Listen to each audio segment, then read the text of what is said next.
Well, hello everybody, and welcome back to CWK Live every Tuesday night at 7 o'clock p.m. Central Standard Time. I'm your host, Dan Zare, thrilled to be talking Star Wars with each and every one of you. Well, let's bring in our friends who are here with us. First, we have Minta. This is the way. It's CWK Day. Hello, Minta. Great to see you. Jason says, quite simply, hello there. Very good. Jason, great to see you as always. And Ross says, happy rainy and Indy CWK Day. Ross, great to see you, buddy. It is really rainy and nasty here too. It's very kind of a fall rainy day, not like the fun fall day where you walk around picking leaves, whatever, eating apples and drinking cider and thinking of fun Halloween festivities. That's what is up. Darren says, my son says you look like Obi-Wan. Well, thank you. I will take that. Josh says, let's ride out. Let's do that. Jamie, happy Tuesday to you, my friends. Great to see all of you here on CWK Live. Ben, good evening to you. And here is Terry. Hey, hello. Well, this is great. Look at all of our people here. I love it. And that makes sense because we're going to talk about a really great episode of Andor. Top 5 moments from Andor's 7th episode, The Announcement. And what an announcement that it was. Also, we've got some new Bring Home the Galaxy reveals, which were just announced a few hours ago. And, of course, your comments and questions. Ben says, let's go right now. Get the game on now. That's right. It's exciting. Matthew, hello to you. Happy CWK Tuesday night to you as well. Love it. Well, let's go ahead and jump right into what is brewing in the world of Star Wars this week.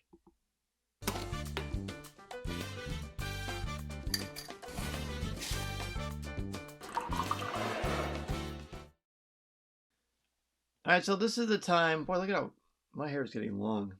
I think my hair is getting long.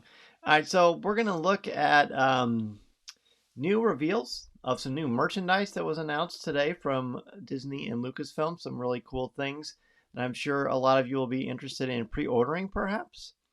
So this is the Bring Home the Galaxy campaign that they are doing through December 13th. It is new merchandise, a lot of it focused on, well, new, naturally Star Wars items, but also looking at things for the holiday season and Christmas time.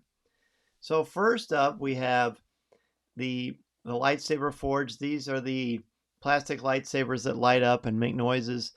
They're much, much more affordable than the more expensive lightsabers, but you can mix and match and combine them. They're almost, think of like Legos, but they're lightsabers. That's probably not a great description, but you can mix and match and combine them. They're great fun. They are great fun. Mason has quite a few of them, but here's ones from the Inquisitors, and I think this one's interesting because the package shows the Inquisitor from the Obi-Wan Kenobi Disney Plus series. Apparently there's a hockey game going on. Jason says, Ben, I tried to put the Wings game on here on ESPN Plus, but it isn't working for me. Well, I can understand the frustration with that. You know, if it was a game I was interested in, I would be similarly frustrated. So, Jason, hopefully the force is with you and that will work out at some point. I know I was really happy watching Chicago Bears beat the New England Patriots. I felt like I was in some sort of a dream, seeing the Bears score 33 points or whatever they scored, but that was pretty wild. All right, let's go back to some Star Wars. So the Black Series Elite lightsabers, Josh says, sure, Mason has many of them. Well, he does.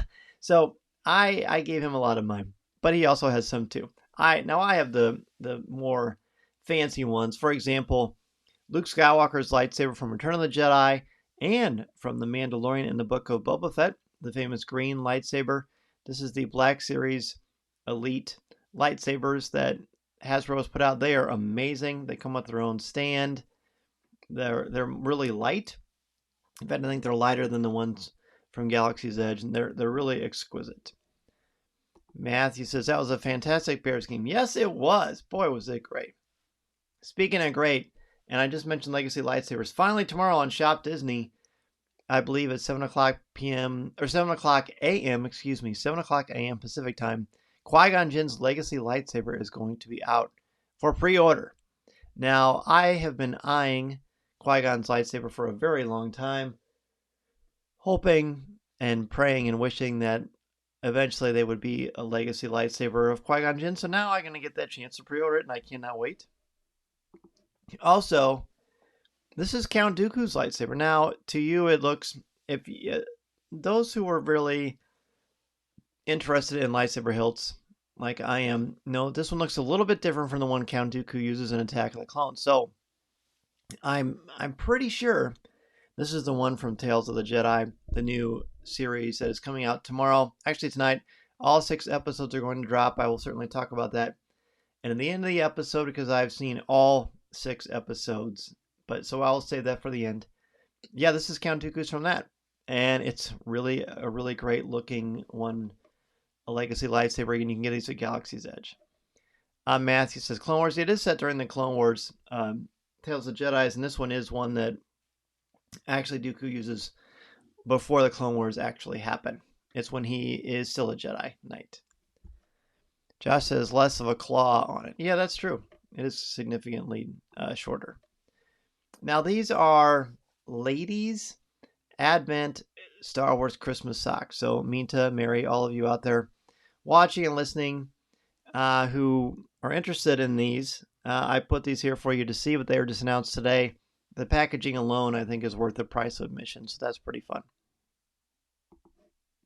Now, Alexa has another version of the Grogu stand for your Alexa device. This is Alexa's Grogu 4.0. I'm not sure what it is compared to the others, but it is the newest version. It was just announced today.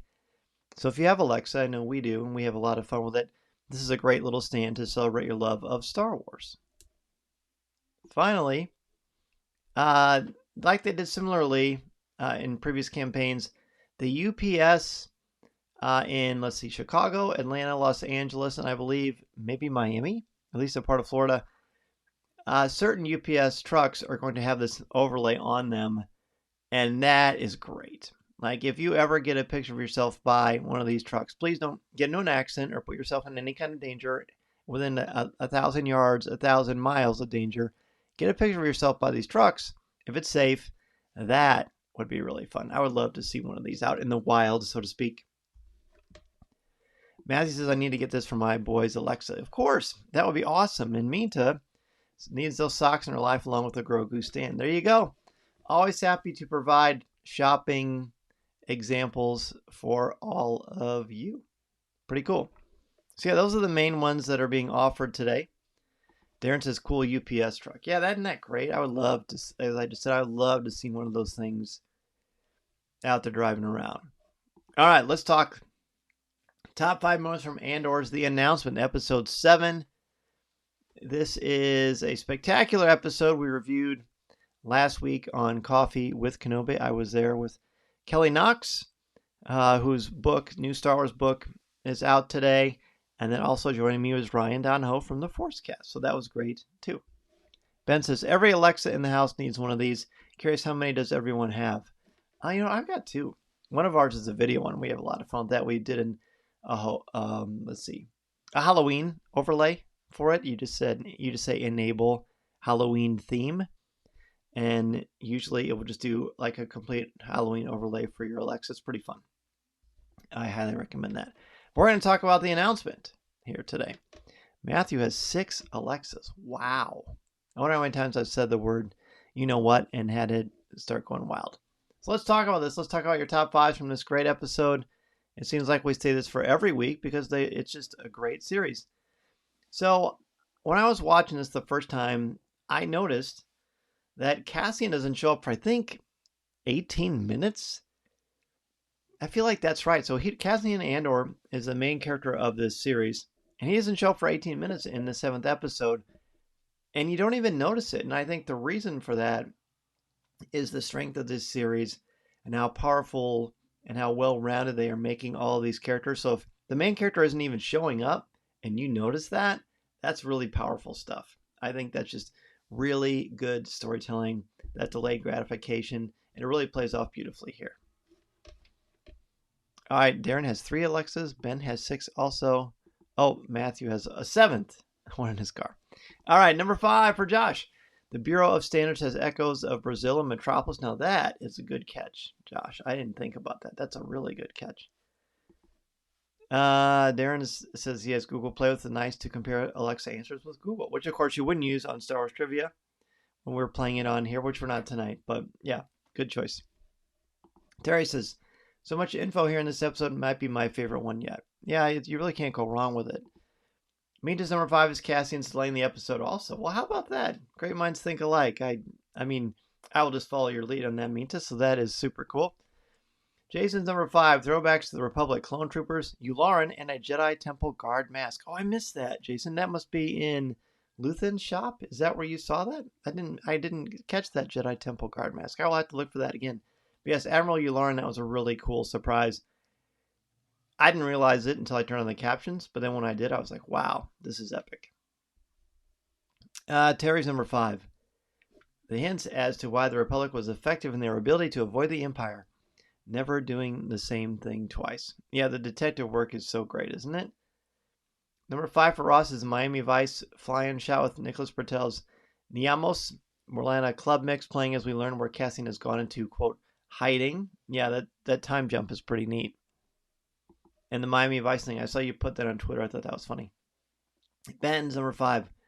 Clay meets up with Vel.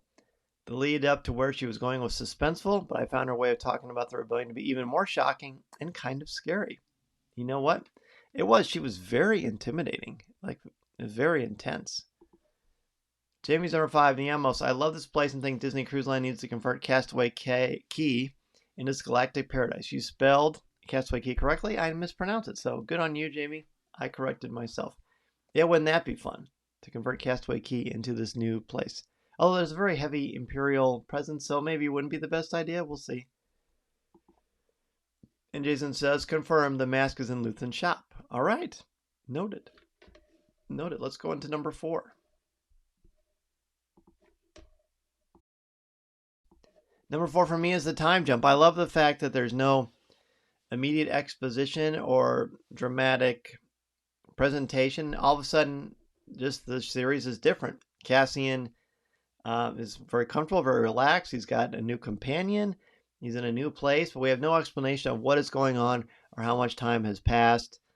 And I like that. I like show, don't tell storytelling, as Kelly mentioned last week, and how I mention all of the time when I teach my students how to write. I just think that's smart because it assumes that the audience is also smart, and then we're going to put the pieces together even though it's really ambiguous. I just really like that a lot. All right, got lots of stuff here. Let's see.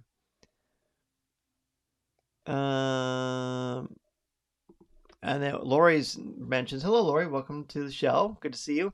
Says Vel told to kill Cassian. Yeah, that's going to be an interesting little plot dynamic, I would say. Josh's number 4 is a dinner party recruitment for Rebel support and Mon's likely second husband. Interesting. I don't know. We'll see, I guess. Minta's number 4, Mon Mothma discussing with her old comrade was a surprise since he hasn't been around since Phantom Menace. His name escapes me sadly, but he seems on board. Yeah, he does. It's going to be interesting to see what happens there. Terry's number 4 is Clone Troopers and Andor's flashback to Ferrix. Yeah, wasn't that great? And that's where you kind of start to scratch your head about how much time has gone past. Ben's number 4. Daedra gets the upper hand in the war room. Watch your back, that line defines the Empire, doesn't it? Doesn't it? That's a good catch.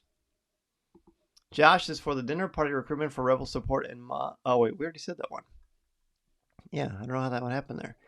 Ross is number 4. Perrin's on his way over. He knows none of this. He's not to be trusted. Smile. Mon Mothma is wonderful. She is very much a scene stealer, isn't she? Jason, systems either change or die from Daedra. I love this quote, very applicable for life in the real world, and very much shows what she's doing and where kind of her headspace is. Lori's next one is the dinner party. She says she loved the dialogue. The dialogue is just exquisite. The writing on this show continues to be another level of incredible. Let's go into number 3. Number 3, I put the Luthen and Mon tension. When she shows up at the shop, we know they're very much in cahoots. We assume they're both the ones in charge of this whole thing. Maybe they're not.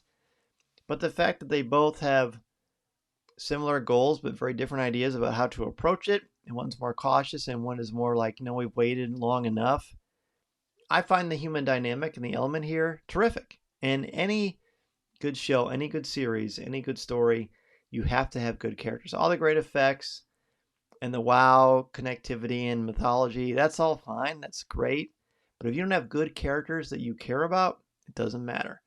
And this matters because they are really, really well fleshed out. So I love that. Let's see what you all have for your number 3. Number 3 for, obviously, Jamie's 4, which we missed, is the Rise of Daedra. I love the internal competition and her persistence in pursuing intuition that the activity of the forming rebellion is not a coincidence. Is it okay that I'm rooting for a character within the Empire?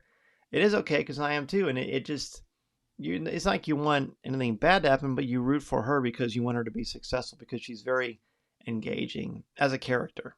I think that's the genius of the show. So absolutely, Jamie. 3 for Minta, Daedra getting the recognition she deserves, along with the warning to watch her back. Definitely.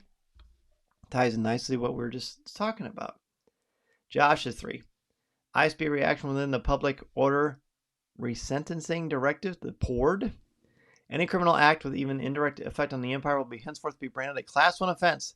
The Empire is doing the heavy lifting for recruiting rebels. Yeah, they are definitely pushing people. The more they, as Leia says, the more you tighten your whip, Tarkin, the more star systems will slip through your fingers. We're seeing it in action here, aren't we? Terry's 3. Cinematography during the ISB scenes reminds me of THX 1138 with the camera angles, sounds, and shadows. And Terry was talking about that on Facebook that week in our CWK Alliance Facebook group. So that was kind of fun to see. Ross is 3. Quote, you're better off not knowing, or perhaps you'd find my politics a bit strong for your taste, end quote. Mon Mothma is still wonderful. Well said. Well said, Ross. 3 for Jason. Daedra's determination to root out the rebels. I continue to like her even though she's an Imperial. The writing and Denise Go have really done a great job with this character. And it's so funny because when you interview her, when you talk to her, she's super charismatic and funny and witty and just really sharp. And her character is so reserved and cool and calculated and cerebral. And not that the actor isn't cerebral. She very much is, but it's just kind of cool to see how good of an actor she is. Let's see. Ben's 3. Marva stands as the rebellion and expresses her love for Cassian. You can't stay and I can't go. That was a great line. Yeah, we haven't brought up Marva yet, but Marva is very integral to, I think, the emotional parts of this story. Let's see. Lori's also liked the tension between the two. Very good. Jamie's 3. KX security droid, even though he doesn't play the role we have come to know in K2SO and Rogue One, it was really cool to see that again. Yeah, I mean, eventually we're just assuming K2 is going to show up, and this is certainly a harbinger of why those droids are dangerous, I would say. Josh says, good catch. Well, excellent. That is really cool. Appreciate that. All right, let's go to number 2. Number 2 is recruitment. This is the dinner party that we've been talking about. The dinner party where Ross, I just looked at Ross's name. Ross, you were at the party. Congratulations. What a secret you kept for so long. So, Mon Mothma is going to recruit her lifelong friend. And the way that it evolves is quite lovely. Really, really quite lovely. I got to look up that guy's name. In fact, I'm going to go to StarWars.com right now because I know that it is on there. Unless anybody knows it off the top of their heads, I'll see what... I know Dan Brooks posted something today, so let's see what it actually is. The name of this character is... Here we go. Tay? It might be Tay. Let me see. I got to pull up right here. Here we go. It is, yep, Tay Kolma. Taykolma. Tay Kolma. So when Tay is subtly and cleverly, I want to say coerced, I want to say recruited. I don't know if it's any of those things. The way that Mon Mothma just basically breaks it down. She's trying to recruit him. So I guess that recruitment is a fair thing to say. But the way it evolves and the organic nature and the mental chess that goes on in this episode between Tay and Mon Mothma is absolutely delicious. Absolutely delicious. All right, everybody else knows it too, so that's great. Let's see. Minta's number 2 is Cassian trying to tie up loose ends. He knows going back to Andor was a risk, But he wanted to make things right with his loved ones no matter how painful it was, which is absolutely right on. Josh's 2 is the first courtroom live action scene in Star Wars. Oh, that's true. That's right. I knew that you brought that up online. That was fun. Ross said the dinner party food was great. Glad to hear it, Ross. Glad to hear it. Josh and Lori helped me to remember the name of this character is Tay. So thank you. So Matthew says, Ross, why didn't you bring Dana as your +1? That's a good question. I was actually busy I was on Batu for something. Yeah, that's what it was. Terry's number 2, Colonel Wolf Yularen from the Clone Wars appearance. Fantastic. Jason's 2 is Mon Mothma's hidden strength and convictions that are really finally revealed in her conversation with Tay Koma. I love the fire and Genevieve O'Reilly's eyes. She is like Emmy worthy in this series, I think. Ben's 2, the dinner party. Mon Mothma just saying smile all the time. She's learned to play this double life so well at this point. It's got to mess with you internally, but maybe it doesn't because you're fighting for something greater than yourself. Number 2 for Ross is Yularen the ISB hive starting to buzz, and Daedra is more than up to the task. I don't like her, but I respect her. That's probably a good way to describe it.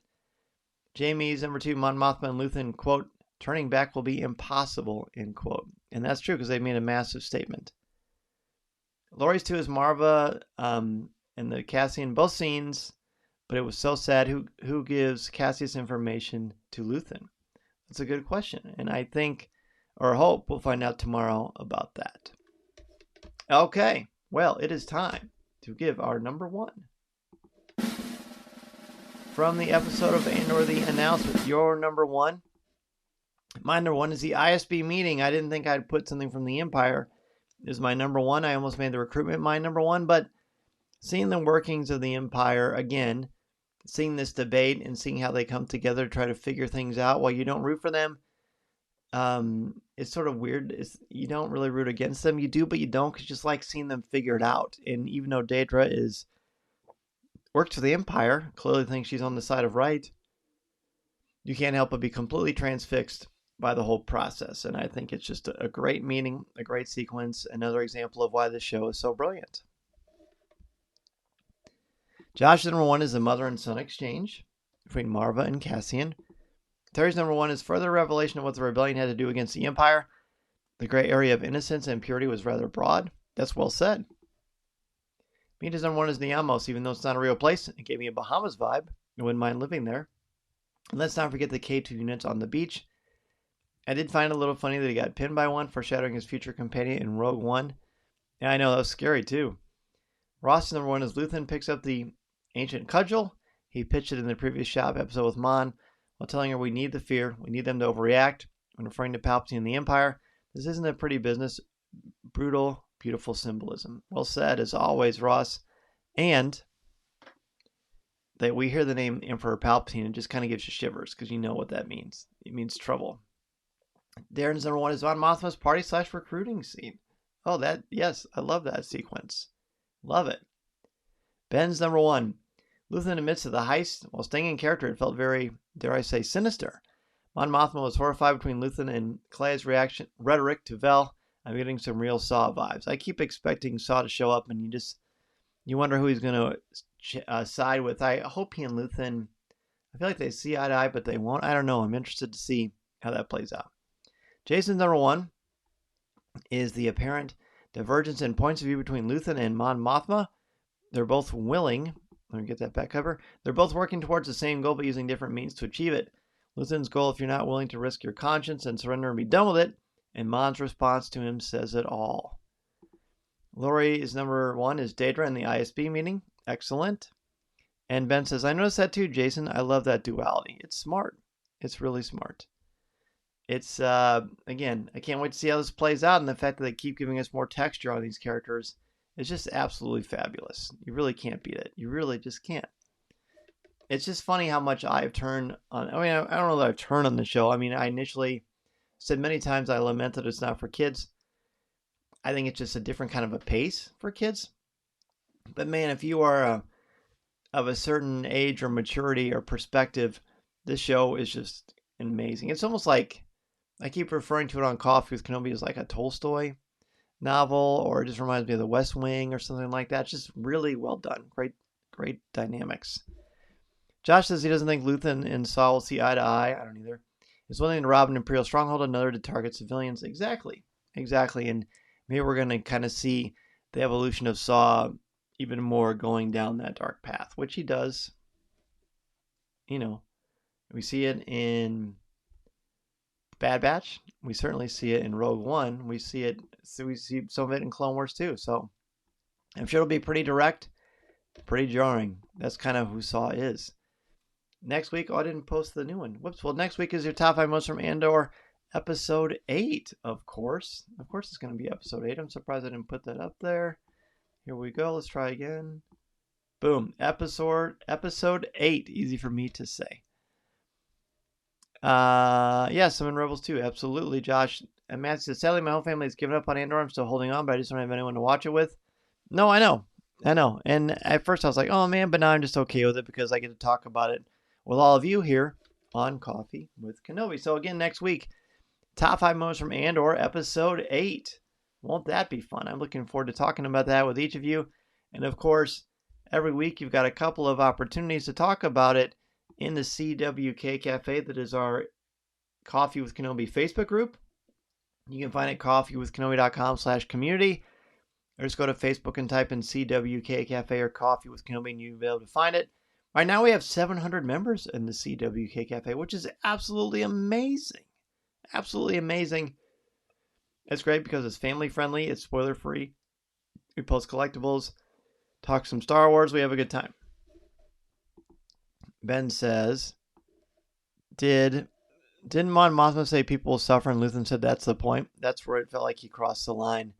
Yeah, I know what you mean. It's really ambiguous because it's not that he wants people to suffer, of course, but it's more like this is how you're going to get people's attention. This is how you're going to move on to the next phase of everything, basically, and how to make people realize how much things have escalated, for sure. Okay, well, yeah, thanks, Matthew. 700 people in the cafe is pretty great.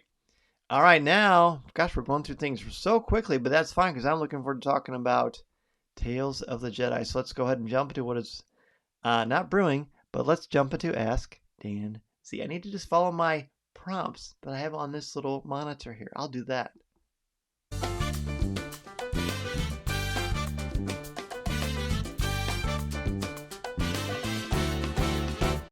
Aaron says he kind of wishes that after all the episodes are out, they have an option to watch the whole thing back to back, no interruptions like a movie. Problem is, it could use a few cuts, so it's not quite so long. That's an interesting idea. Very interesting idea. The cuts probably won't do that, I don't think, just because we're starting to notice the story beats seemingly no matter how inconsequential do pay off. Minta, have you seen the Guardians of the Galaxy Christmas trailer? Thoughts? I have seen it, and the main thing that popped in my brain before I watched it was what are they going to do about Gamora, but they addressed that, and it looks really fun, really funny. I wish the whole Kevin Bacon thing wasn't revealed so soon. Yeah, that was great. What flavor do you have in that clear case behind you? Over here in the case behind me is Anakin Skywalker's famous blade that is eventually passed down to Luke Skywalker and then to Rey. It's actually an old one from Master Replica, so it's pretty cool. Wanted to thank you again for the Danzy Media session helping me get to my next milestone. Well, hey, Matthew, thank you so much, buddy. You did a great job. I'm really proud of you, and thank you for bringing up Danzy Media. I feel like I don't talk about it very much lately. I've been behind on social media, working on some other things behind the scenes. But yes, if you are interested in starting a podcast or a blog or want to expand your existing brand, you can go to danzymedia.com and I can certainly help you and consult with you to try to help you find and not only discover your dreams and your goals, but try to give you steps on how to meet them. And Matthew is one of my proud graduates. I'm really proud of you, buddy. Ben says, I need to see that Ant-Man though. Wow, Ant-Man looks great. Looks so good. I got to see an extended sequence from the movie at D23. It's a D23 Expo. And a lot of the great parts from that are in this trailer. I can't wait. I love the Ant-Man stuff. I love Paul Rudd. And after seeing the Creed trailer, I like Jonathan. Was it Jonathan Winters even more? So that's gonna be a great movie. Epic. Jason says, I think someone last week proposed the idea of a group watch. Thoughts on doing that for the Andor season finale? I love that idea. It would have to be like later in the day, because during the day I have school and a lot of you have your jobs going on. But maybe we could all watch and then watch again together. I think that would be fun. Let's definitely bring that up again, Jason. Mita says she had laughing tears when she saw it. Yeah, it's pretty good. Episode 200 comes out tomorrow. Episode 200. Wow. Isn't that amazing? Hard to believe. Ben says, Phillies or Astros? There is a right answer too. So this is a tricky one because even though I'm a very well-documented, massive Chicago Cubs fan, my son Mason loves the San Diego Padres. He absolutely loves them. And he was really bummed. He handled it like a champ. That's the beauty and the challenge of being a sports fan. So we were really heartbroken that the Phillies won, but they were great. Bryce Harper completely rose to the challenge, to the moment. Really awe-inspiring. Houston hasn't lost. The Phillies are super hot, although there's this massive delay between games, which I don't like. So I think it'd be silly not to say that Houston's going to win. And I would be okay with that because I like Dusty Baker. But the Phillies are white hot, so it's going to be great fun. It's going to be great fun. Terry says the Phillies, and Ben says Terry wins. I mean, yeah, I wouldn't be sad either way, for sure. I love Schwarber. I like Harper a lot. There's some good players on that team. Josh says, excellent use of Elton John. It was clever. Dusty is a class act. I always liked him because he managed the Cubs in 2003 when we were 5 outs away from the World Series, but eventually took a while, but we got there. So what I want to say about Tales of the Jedi is that I'm not going to spoil it naturally, but if you like the Clone Wars, if you like the more intense Star Wars stuff, it's fabulous. You're going to love it, and we'll figure out a way to talk about it in the CWK on CWK Live for sure. But it is absolutely just fantastic. You are going to love it. I'll try to put designated spots in the CWK Cafe to talk about all the episodes, but I think it'd be fun to do top 5s of them or just do something at some point because it's a great. It's 6 episodes. I don't know if I'm allowed to say how long they are. They're not super long, but they're not super short. They're just right. There are 3 about Ahsoka, 3 about Count Dooku, and there are meaningful moments in their lives as far as their evolution in the Force. And it's great. You're going to love it. There's certain ones that I just can't wait to talk about with you. So we'll leave it at that as a nice little tease. But there's definitely a lot more to come when we're talking about Tales of the Jedi. It's just terrific. Links were posted on Twitter a couple weeks ago. Okay, good. I'm glad to hear that. He says, looking forward to the Tales of the Jedi tomorrow. You're going to love it. Follow the NDA. I always follow the NDA. That's why I even posted today on Facebook in the cafe.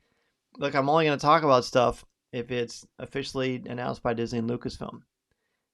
If it's from the Hollywood Reporter, Variety, those are great. Those are very respected media outlets. But until Disney and Lucasfilm are ready to announce stuff, I won't comment on it on Coffee with Kenobi just because that is best practice for what I've been doing, and I respect the process. But if you're excited about other things, I get it. Believe me, I get it. Hopefully that makes sense. Well, thank you so much, everybody, for joining me tonight on CWK Live. A short show, but a wonderful show because I got to talk with all of you about Andor, the announcement. Next week, we're going to talk about Part 8, or not Part 8, but Chapter 8. What do they do to say? They're new episodes, and we love them. And we love talking about them together on CWK Live. Of course, when you are watching the show, get your top 5 ready for next week. Please bring a friend. Bring a family member so we can continue to grow our Coffee with Kenobi family. Minta, may the Force be with you. Thank you so much. This week in the CWK, for the CWK Alliance on CWK Pro, we talked about the finale of She-Hulk, which was great fun. And then we talked about like 4 episodes. And this week, a fun announcement. Corey, my friend Corey, he watched the original 1978 Halloween for the first time. And we talked about it and we broke it down. I love it. Corey just saw it and Tom has never seen it. So we go into great detail about the lore of the John Carpenter's 1978 Halloween on CWK Pro. If you are a member of the CWK Alliance, you have access to that and over 200 other podcasts where we talk about pop culture, movies, storytelling, Disney Plus shows, comic books, insights into our lives, behind the scenes, lots of fun. So if you want to find out more about that, go to coffeewithkenobi.com/CWK Alliance. Let me get the logo up here for you. Here it is. Yep, coffeewithkenobi.com/CWK Alliance. Matthew, have a great night and a magical week as well. Lori, thank you so much. Get ready for a lot of Star Wars later tonight. Oh, yes, it's true, Josh. Jason, have a great week. Looking forward to seeing you next week. Terry's looking forward to that pour-over. Awesome. I can't wait to see what you think. Ross says, be well, friends. Happy Andoring and Jedi Tales. Woohoo! And Matthew points out Doctor Who's coming to Disney Plus. Yeah, a lot of great announcements today. Big stuff coming on as well with what is going on in DC and movies for the future, with James Gunn being one of the people in charge creatively from this point forward. All right. Thanks so much, everybody. Have a wonderful week. We'll see you in a couple of days as we break down the new episode of Andor. And then, of course, next week, join us for the top 5. Until then, this is the live podcast you're looking for. See you next time, everybody.